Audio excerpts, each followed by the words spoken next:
A very good noon and welcome to the lecture of Entrepreneurship Development, all my dear students. I, Professor Shaurya Shah, welcome you all to my lecture. Dear students, in the last lecture we started with the third unit, that is of social entrepreneurship.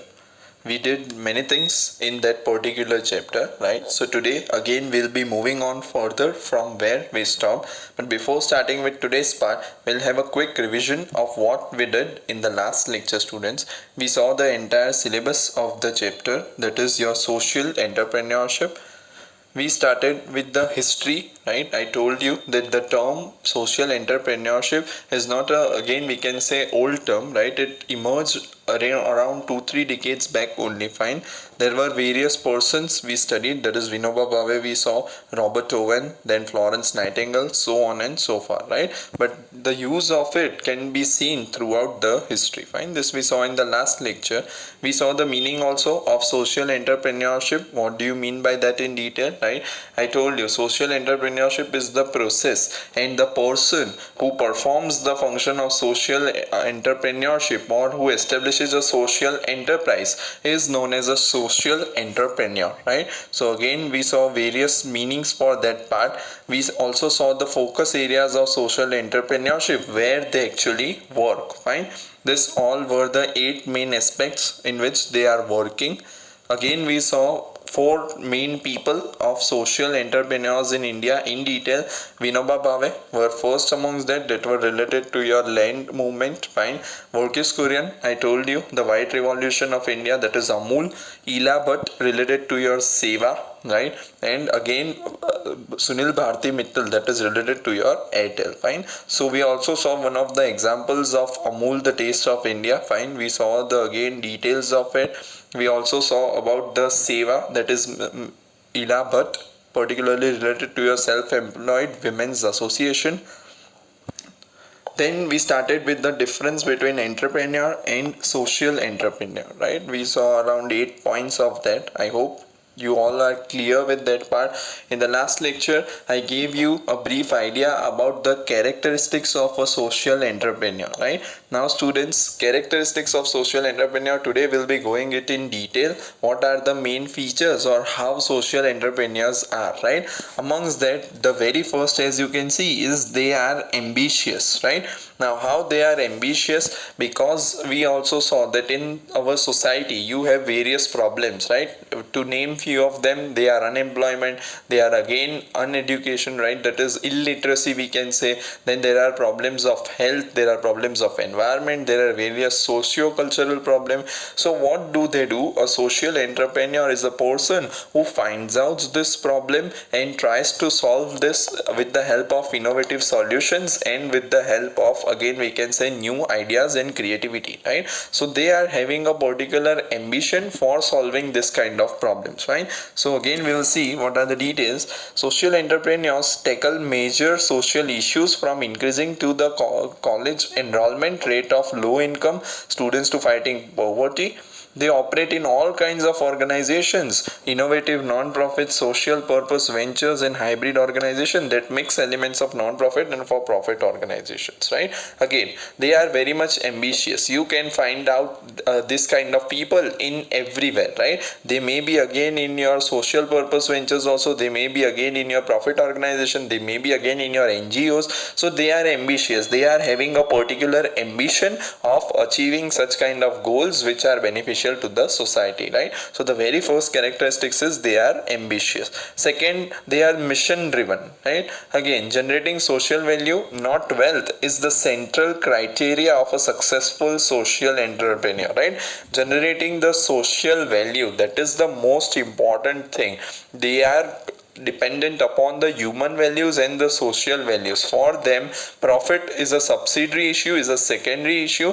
For them, development of society and upliftment and improvement of society is the first criteria when they start a social enterprise. Fine. So again, they are mission driven. Their mission is to improve the society, improve the environment anyhow. While wealth creation may be a part of the process, but it is not an end itself, right? For a general entrepreneur, we saw in the difference also. For a general entrepreneur, profit is the main thing for which they are running, right? So their main objective is wealth maximization and profit maximization. But for a social entrepreneur, right, again, wealth maximization may be a part of the process. Definitely they are into earning profit, but it is not the end of the process, right? Promoting systematic social change is the real objective, fine.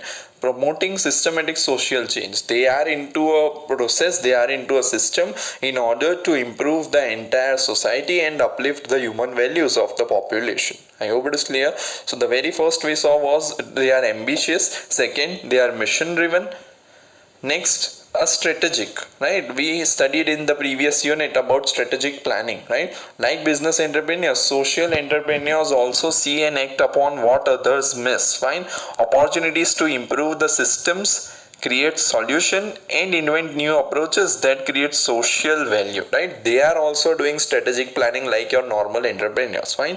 Say for example, in the last lecture also I gave one of the examples regarding your plastic bags, right?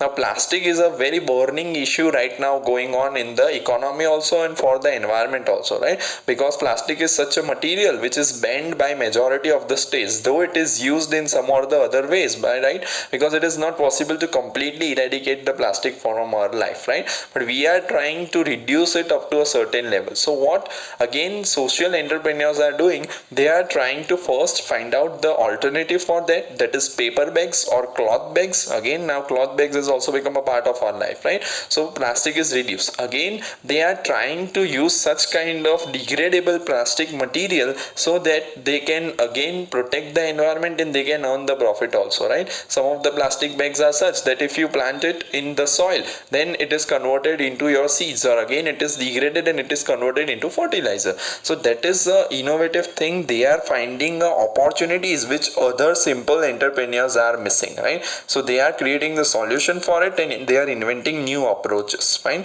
Social entrepreneurs are intensely focused and hard driving in their pursuit of social vision. I hope it is clear, right? Fine. Next is your resourceful, because the social entrepreneurs operate within a social context rather than the business world. They have limited access to capital and traditional market support system. As a result, social entrepreneurs must be skilled at mobilizing human, financial and political resources, right? In the further part of the chapter, we will study about the financing social enterprise and what difficulties a social enterprise is finding in particularly developing the business, fine. So students, social entrepreneurs are always resourceful. In entrepreneurs also, you must have seen, always remember the four concepts of entrepreneurship, right? That is land, labor, capital and entrepreneur. So entrepreneur is a person who again maintains and uses optimally all these three other L, that is land, labor and again capital, in such a way that he earns maximum profit. So is your social entrepreneur, right? Because due to new ideas, new innovative things, people resist or people hesitate to invest in such kind of social enterprises.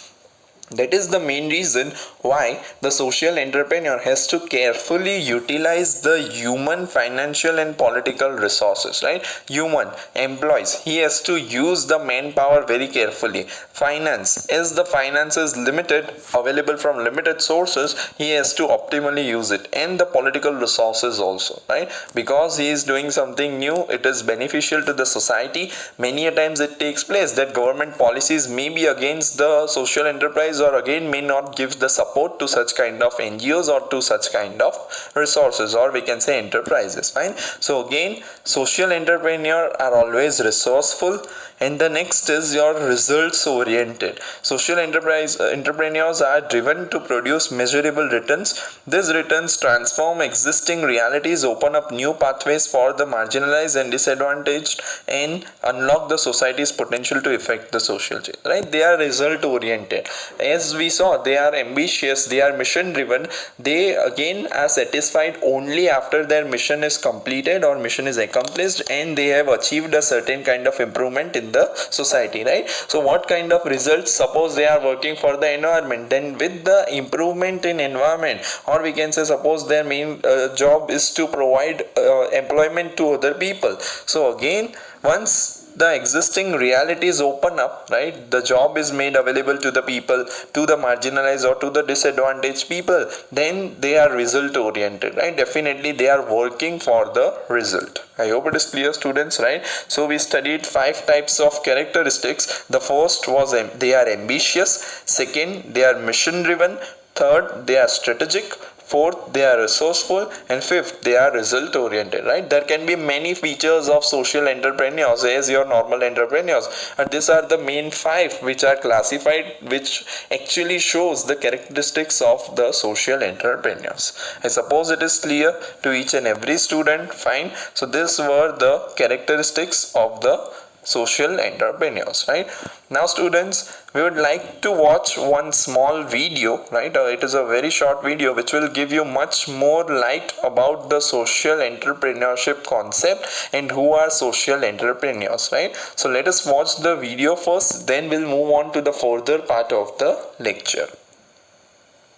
Today, with social and economic inequality growing worldwide, millions of people are connected by the idea that it is possible to do business on a human scale. That it is possible to make money and do something good for the community. That idea is called social entrepreneurship. Social entrepreneurship is a new and creative approach to business, social engagements, and social services. Today, there are numerous organizations operating worldwide and in our country that we call social enterprises. A social enterprise is just like any other business. Its work is charged at market rates and it generates profit. What makes it a business on a human scale is the way that profit is used. Profit serves to fulfill clear social missions. Social enterprises do not serve to enlarge the wealth of their owners or shareholders. They operate in order to contribute to social equality and to improve the living conditions of people in the community. Generated profit is reinvested in the business or in realizing social goals like job creation, social inclusion, cultural needs, healthcare, and preservation of the environment. A social enterprise places social goals ahead of increased profit, uses business as a means of social change, resolves social problems through market strategies. Social entrepreneurship is also a good way for civil society organizations that want to reduce their dependency on donor assistance and gain greater financial and operational freedom. Starting a social enterprise is a challenge for all those to whom profit is not the only goal, who want a job that makes sense and has a purpose. Visit www.sense.rs and find out all about social entrepreneurship. Sense, Social Economy Network Serbia.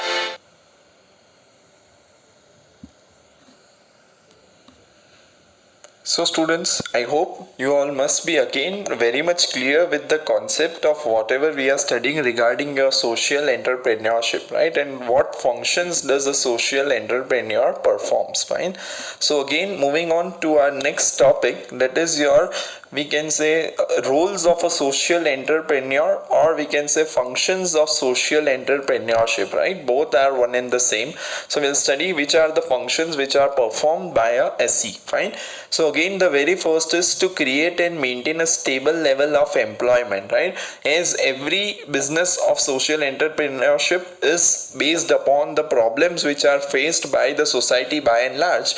So in that, the very first and the most important function is to create and maintain a stable level of employment, right? These firms try to create the maximum level of employment, try to create and to provide jobs to the marginalized, to the persons who are unemployed, and then they try to create the income in the economy. Next is creating the jobs and providing support to socially vulnerable groups, right? What do you mean by socially vulnerable groups, students? These are the groups in the society which are not able to survive on their own, right? So again, they need certain government support, or they need certain support from the society in order to work, in order to live, in order to have certain basic facilities. So their function of social entrepreneurship is to create jobs for this kind of groups. Social entrepreneurship promotes development of entrepreneur skills, right? As definitely any social enterprise is based upon the creativity and innovation, right? So creativity and innovation itself, it develops the entrepreneurial skills, whatever skills we had seen in the previous unit, right? So all those skills are promoted and developed by a social entrepreneurship. Again, compensating countries' narrow place, right? The places, the areas on which government is not able to work properly, right, or government is not able to reach there, such kind of SE, that is social entrepreneurship, reach there. They again work in that particular areas at ground level, and then they provide facilities to the people so that development takes place and improvement in the society comes and upliftment takes place. Next is, students, social entrepreneurs create social innovation and change in various areas including education, health, environment and business development, right? So social entrepreneurs, as we know, they create innovation, right? Innovation, idea generation, creativity, we have done in detail in the last unit. So what they are doing, they are finding various areas, right? In the last lecture we saw the areas in which they are working. So it may be education, they are finding innovative ways to educate the people, to educate the poor children, particularly those who are not able to gain the education. They are working in the health sector also, right? One of the example of that is your Arvind Eye Care hospitals, right? It is in South India particularly, but they are providing the facilities for the eye care. And there another example is your Oro Labs, right? So they are providing the medical treatment to the poor people, to the needy people in such a very low subsidized rate, right? So again, they are working in the health sector. Environment is also there. Many firms are working for your solar energy, many firms are working for your wind energy in order to protect the environment, and for also business development. Fine.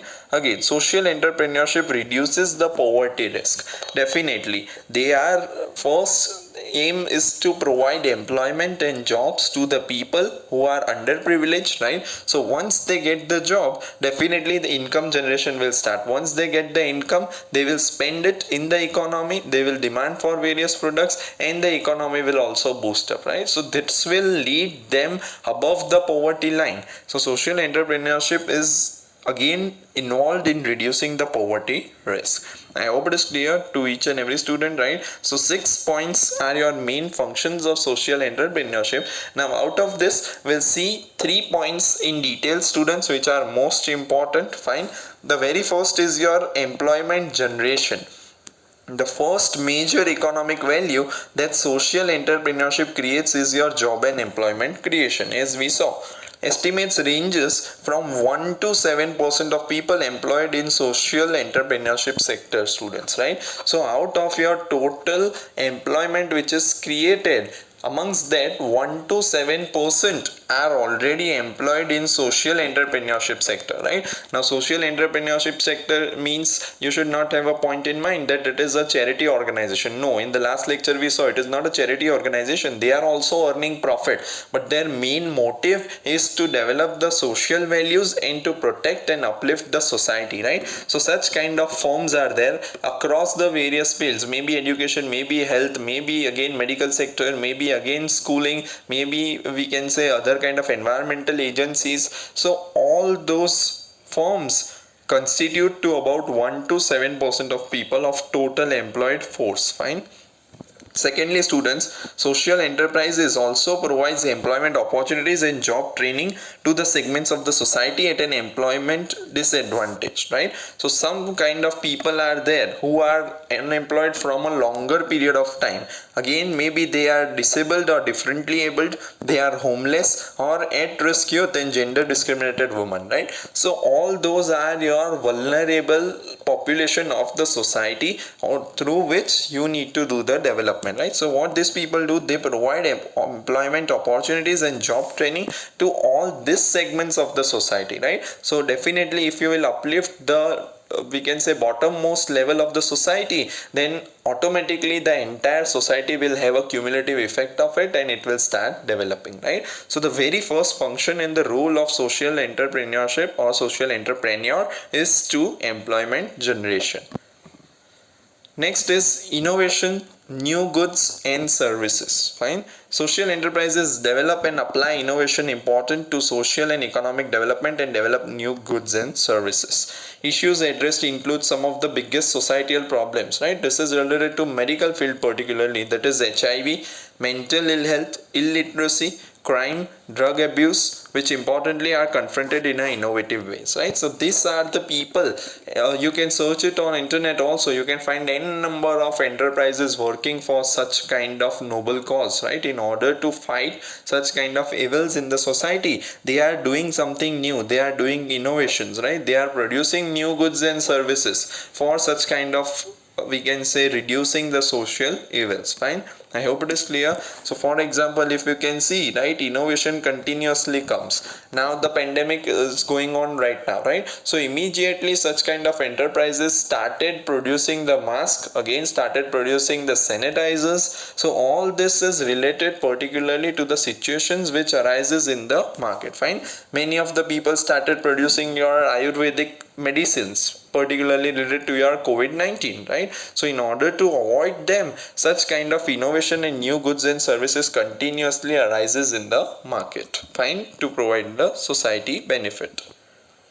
Next is equity promotion, right? The most important function which is performed by your social enterprises, right? Social enterprises fosters a more equitable society by addressing social issues and trying to achieve ongoing sustainable impact through their social mission rather than purely profit maximization, right?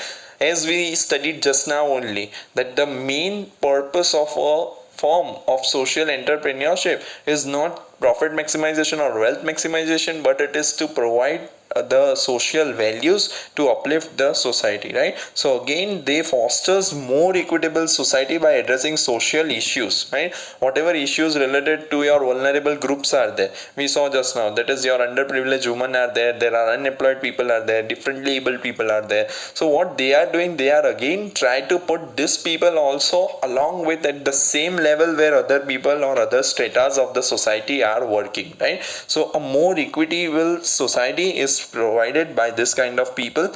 Again, in Yunus example, the Grameen Bank supports the disadvantaged women, right? So again, we will study one of the example of Muhammad Yunus today, that is the who is the founder of your Grameen Bank, right? After we complete this part, another case is the American social entrepreneur, that is JB Scrum, who has helped thousands of low-income high school students to get into the tertiary education, right? So whatever social entrepreneurs we are studying at present, they are the pioneers of social entrepreneurship, we can say, right? In today's time period, in 21st century, you can find n number of people, n number of young entrepreneurs who are working in this field, right? So each and every person is doing something new, doing some innovations to uplift the society. I hope it is clear. Fine. So I hope you all are clear with the three main functions or roles of social entrepreneurship. But in all, whatever we have studied, you have to learn. Fine. Okay. Now moving on, students, to the next part, that is in the last lecture we studied about the case of your Amul, that is related to your dairy industry. We studied Elabat, that is your Seva, self-employed women association. Again, today we will see one of the person, that is Muhammad Yunus, right? So this person is again the pioneer considered to be for social entrepreneurship. In which field he is involved? He started a bank called Grameen Bank, right? He is also famously known as the banker to the poor, right? He started one bank particularly for the poor people, for the underprivileged people, and particularly for the poor women. Fine. So Muhammad Yunus, he also got the Nobel Prize for the same students. Right. His main quote was leading the poor out of poverty towards an empowered and dignified life. Right. Again, the bank for the poor is Grameen Bank. We'll see highlights of this bank also. Right, what does this bank do? This bank again started with the financial services. It was founded in 1983. Right, the founder main person was your Muhammad Yunus. He particularly belonged to your Bangladesh. Fine, the headquarters of this bank is in Dhaka, Bangladesh. Again, number of locations it is present is 2565. Fine, area served Bangladesh itself. Key people, that is Mohammad Shah Jahan, acting managing director, microfinance. And again, number of employees as per July 2011, right, years back, that was 22,150. At that time he was providing the employment. Now employment here is not only to the well qualified people, right? The employees, if you can study the entire case study, it is in depth given on your internet, right? You can study it in depth. You can see that all the employees are either your poor women or either your underprivileged people, that is disabled, or any kind of people who are not getting employment, right? For what he used to give, he used to give training to all the people particularly, and then he used to give employment for them, right? Now this Grameen Bank particularly, first it was developed to give microcredit, right? Now what do you mean by microcredit, students? It is the smaller denomination of loan which is given to the people. Fine, so for various purposes he used to give loan to people. That was the idea which came to him years back, right? That is 37 years back. So this bank, again we can say Grameen, is involved in majority of the businesses right now. They are also into the environmental field, that is your solar energy. They are producing solar panels. They are into the telecom industry also. They are again providing various kinds of home loans also for purchasing the houses and all, right? So this kind of banks, we can say he was the main person behind this. Fine, I hope it is clear. As you can see, what is the main Grameen Bank model, students, right? Investment. Poor women are given a loan to start an income generating activity, right? Particularly it is related to your poor women. Then again, reinvestment with the interest earned on the loan. The bank can give loans to more people, right? So what did they do particularly? They gave loans to women. Then they paid interest on that. That interest was again reinvested in order to give loan to more people, right? This led to your local development, right? Because when the loan were given, then loans, savings accounts, pension, education, empowerment of women, distribution of dividend to poor as shareholders. So all these things, when money goes into the hand of these people, it will again lead to the development, and entire cycle of your economy works, right? Refund from the profits earned, the women pay back the loan with a small interest. Fine, so again we can say at present a burning issue in our Indian banking sector is your NPAs, right? That is your non-performing assets. This bank is having a NPA of hardly 1%, right? So 99% of the loans along with the interest are again repaid by the people who have taken the loan. Fine, so what does it do? It provides micro loans and banking services to the poor. That is the basic Grameen Bank model. Hope it's clear to each and every student. Fine, so four main entrepreneurs we studied that are known as pioneers in this social entrepreneurship concept, right? Again, there are n number of people. You can study this in every lecture. We will take one person so that you can relate your theoretical knowledge with practical thing, right? So I hope it is clear to each and every student. So today we started, students, with the characteristics of your social entrepreneurship. Then we started with the functions or roles of social entrepreneurship, we can say. Then the next part we saw was related to your Muhammad Yunus. Fine, is it clear to all of you? Next week your quiz is there, students. Fine, do prepare well for it. The questions will be asked from whatever I have taught in the lecture, and the notes I have already provided it to you, right? The timings will be only for 1 hour. I'll inform you well advance in Google Classroom. You have to fill up the form and directly you can appear for the quiz. Marks will also be available to you, right? Okay, fine. So I conclude here, students. Thank you for your attention. Have a nice day ahead. This is Professor Shaurya Shah teaching you entrepreneurship development. Take care. See you soon in the next lecture.